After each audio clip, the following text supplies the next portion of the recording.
Assalamualaikum warahmatullahi wabarakatuh. Hari ini kita sedikit bincang-bincang terkait dengan Bapak Ramlan, yaitu termasuk warga masyarakat asli Kota Waringin Barat, yang mana beliau juga merupakan salah satu putra daerah yang termasuk dari pendiri kota. Bang, saya dapat informasi bahwa Bapak sudah mau purna tugas nih. Wah, kira-kira aku benar enggak itu?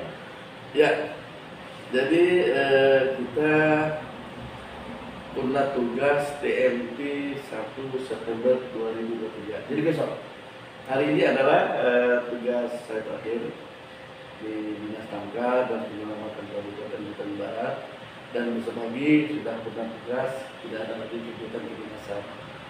Nah, kita melihat ini sejarah baru ya, yang mana hari ini secara eksklusif kita bincang-bincang terkait kota ke depan ini. Namun tidak terlepas masa sampai masih di birokrasi. Nah, selama ini tugas-tugas ini kemana aja dulu? Di mana aja?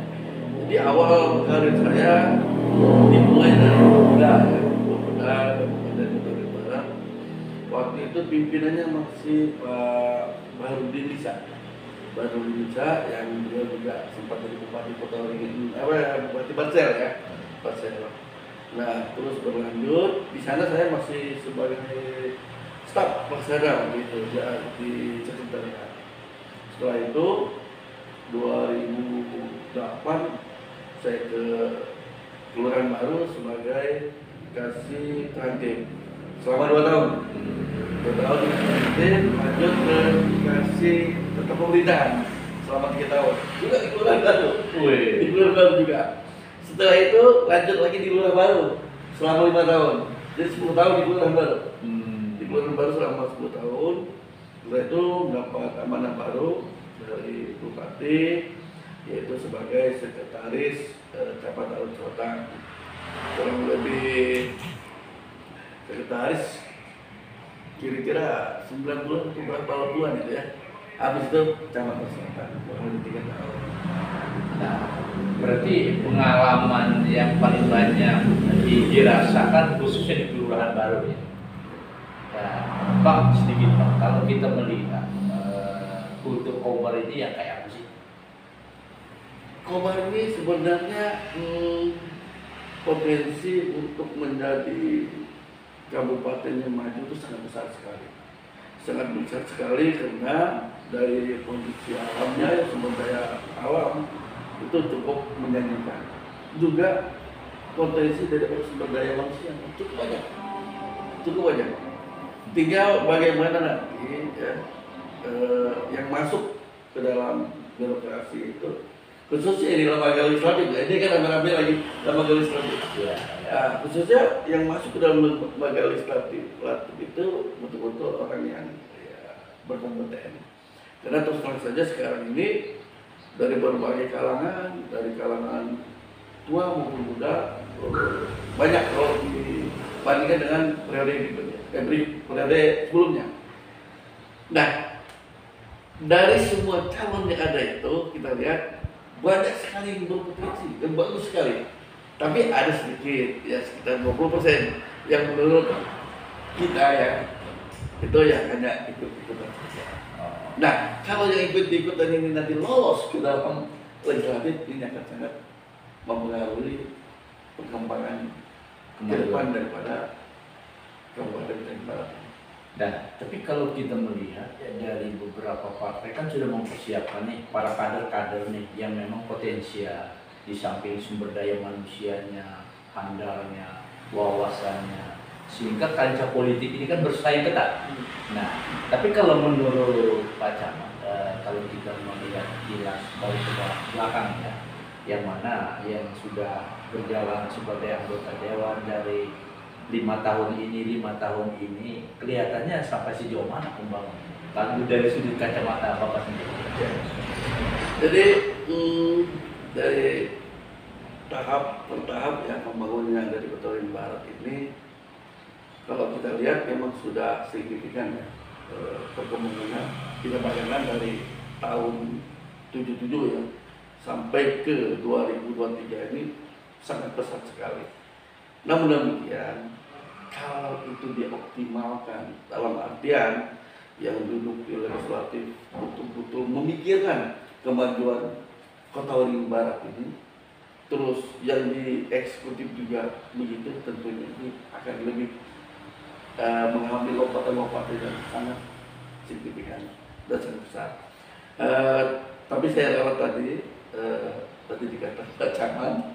Oh iya. Sekarang saya bukan caman. Oh iya. Sorry Bang, karena keingatan kita sering wawancara, karena posisi sampai di camat cukup lama juga kan. Jadi sekarang di Damkar. Di Damkar, Oh iya. Sorry, kita rawat nanti. Tapi ya pada intinya tidak terlepas Bang. Kita ini kan kita melihat dari sumber daya alam cukup memadai. Akan tetapi di sini kita melihat ada beberapa potensinya tergantung pengelolaannya.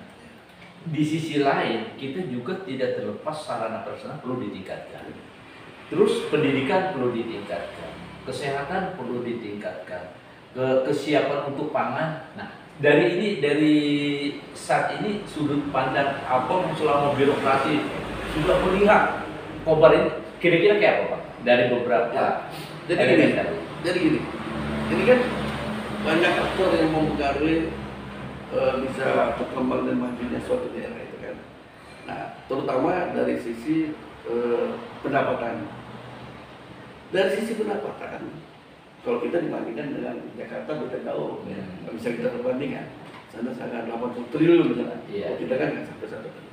Nah, kalau unsur pendapatan ini saja bisa kita tingkatkan, dalam artian seluruh stakeholder itu betul-betul bisa melakukan kerjasama yang baik. Jadi salah satu contoh, bagaimana kita meningkatkan pendapatan dari sektor pertambangan. Kalau itu bisa dioptimalkan, saya kira per tahunnya sangat besar sekali. Itu yang pertama. Yang kedua, dari segi pajak bumi dan bangunan kita, PBB kita. PBB kita ini, kalau saya lihat, hanya berapa persen dari secara keseluruhan yang terakomodir. Kenapa? Karena tidak ada jemput bola.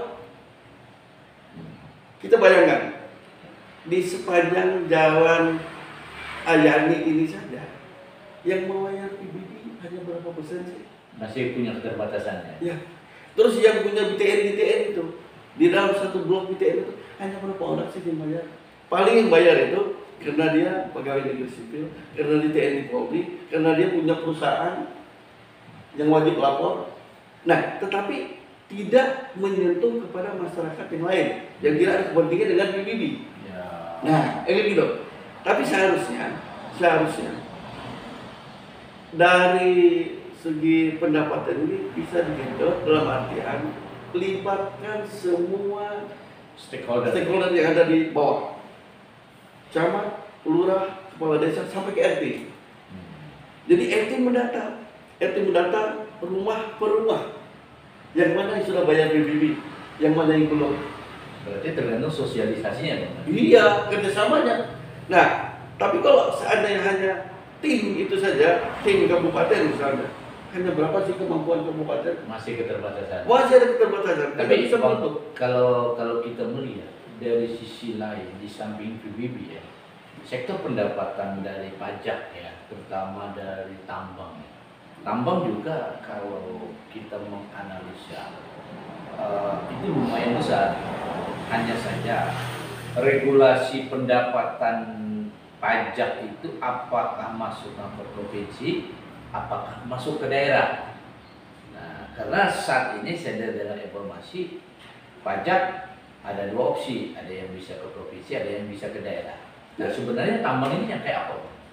Kalau tambang, karena kita bukan main di situ lah, kita belum tahu persis apakah itu masuknya ke provinsi atau kabupaten. Tapi kalau yang PBB tadi itu masuknya ke daerah. Itu mutlak ya. Ya, mutlak. Termasuk restoran apa segala. Restoran, rumah makan, perhotelan itu kan masuk ke daerah.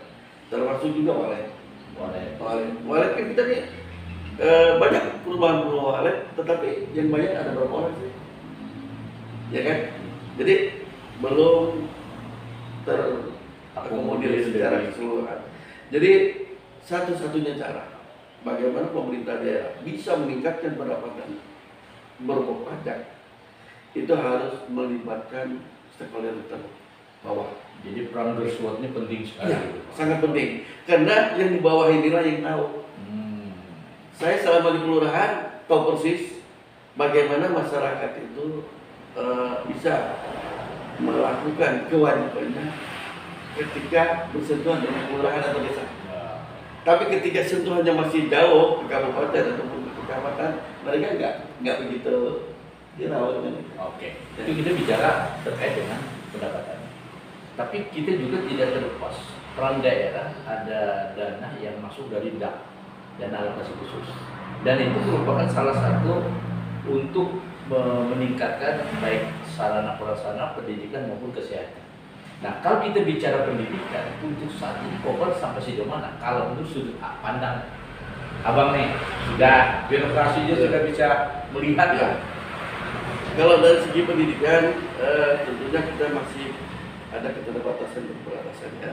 Dalam arti dari segi sarana dan prasarana saja kita masih sangat memerlukan penambahan. Salah satu contoh, kalau kita berbicara pendidikan, fasilitas yang ada di sekolah, masih ada sekolah-sekolah yang sepertinya tidak layak untuk dijadikan sekolahan yang katanya sudah sekarang ini sudah menjadi prioritas utama ya. Nah, masih ada sekolah-sekolah yang belum layak. Meja kursi sekolahan kalau kita keliling itu meja kursi sekolah masih ada yang bolong-bolong, masih ada yang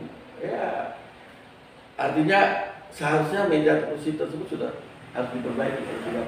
Tapi karena keterbatasan anggaran akhirnya juga masih tertinggal. Jadi masih banyak pembenahan dari segi pendidikan tersebut. Belum lagi masalah bantuan-bantuan yang lain.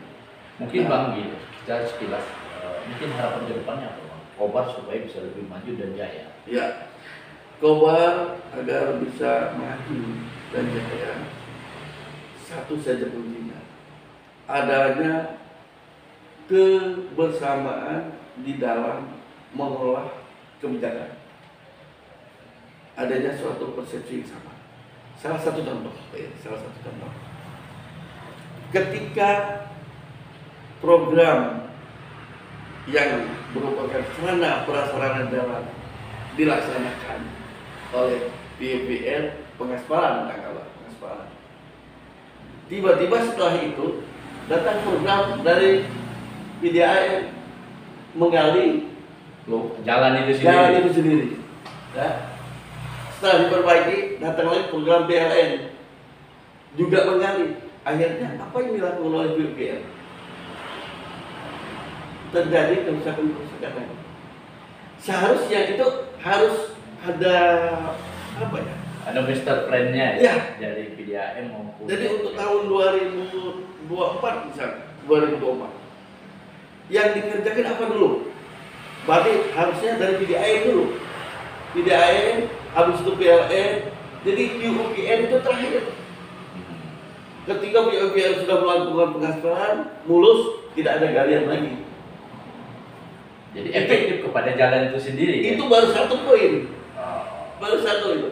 Belum yang lain-lainnya. Jadi yang penting apa? Terintegrasinya perencanaan. Jadi antara di masing-masing pihak institusi ini saling punya kekompakan dalam desain perencanaan. Betul. Kalau itu dilakukan, saya yakin tidak ada lagi jalan-jalan yang berlubang.